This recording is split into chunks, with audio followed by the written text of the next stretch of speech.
ప్రజలు ఎదురు చూస్తున్నారు.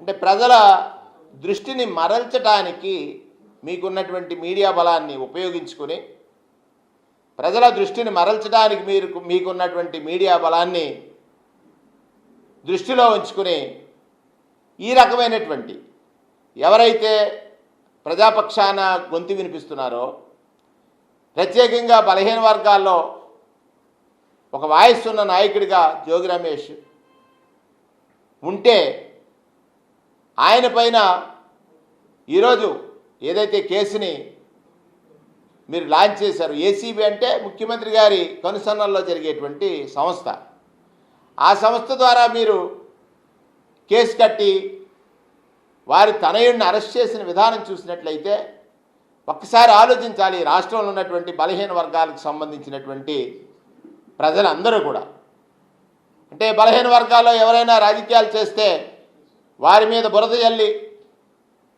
ఆ బురద జల్లటం ద్వారా వారి రాజకీయ ప్రాబల్యాన్ని తగ్గించాలనేటువంటి ఈ ప్రయత్నాన్ని, గట్టిగా వాయిస్ వినిపించేటువంటి నాయకుల్ని ఏదో విధంగా హింసలకు గురిచేసి ప్రజల దగ్గర చులకన చేయాలనేటువంటి భావనని ఈ ప్రభుత్వంలో ఉన్నటువంటి పెద్దలు తీసుకున్నారా అనేటువంటి విషయాన్ని ఒకసారి ఆలోచించాలి.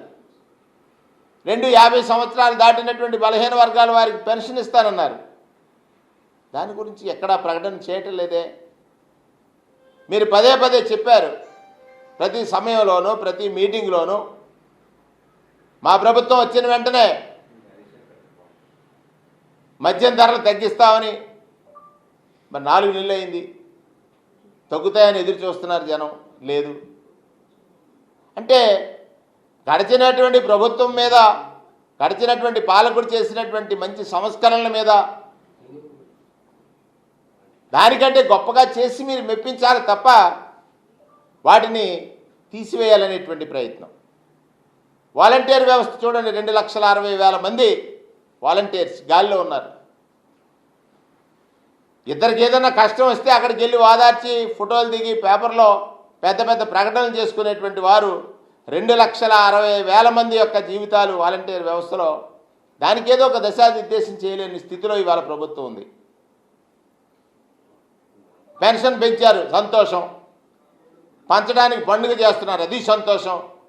మిగిలిన కార్యక్రమాలని త్వరితగతిని చేయాలి.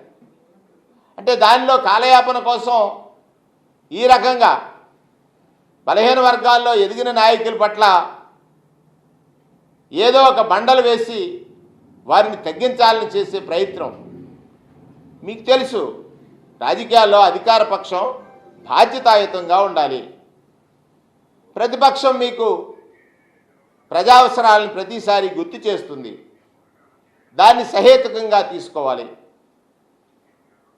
అది ప్రజల వాణి, దాని పట్ల మీ బాధ్యతని సక్రమంగా నిర్వహించాలి. ఇవన్నీ మానేసి ఈ రకంగా చేయటం.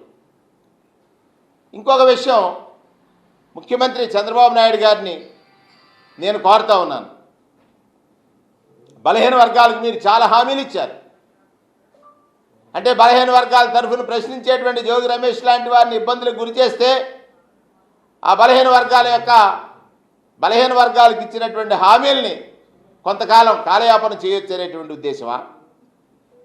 ఇది చాలా దౌర్భాగ్యం. చట్టపరంగా అతను కొనుగోలు చేసినటువంటి భూమిపైన ఏదైనా వ్యత్యాసాలు ఉంటే దానికి సంబంధించినటువంటి సవరణలు ఏమైనా చేయాల్సి ఉంటే ఖచ్చితంగా చేసి తీరాలి. కానీ ఈ రకంగా వెళ్ళి అరెస్టులు చేయటం అనేటువంటిది ప్రజాస్వామ్యవాదులందరూ కూడా ఖండించాల్సినటువంటి అంశంగా, ఇది బలహీన వర్గాల పైన ఈ ప్రభుత్వం చేస్తున్నటువంటి ఒక పాశవిక దాడిగా నేను అభివర్ణిస్తూ ఉన్నాను.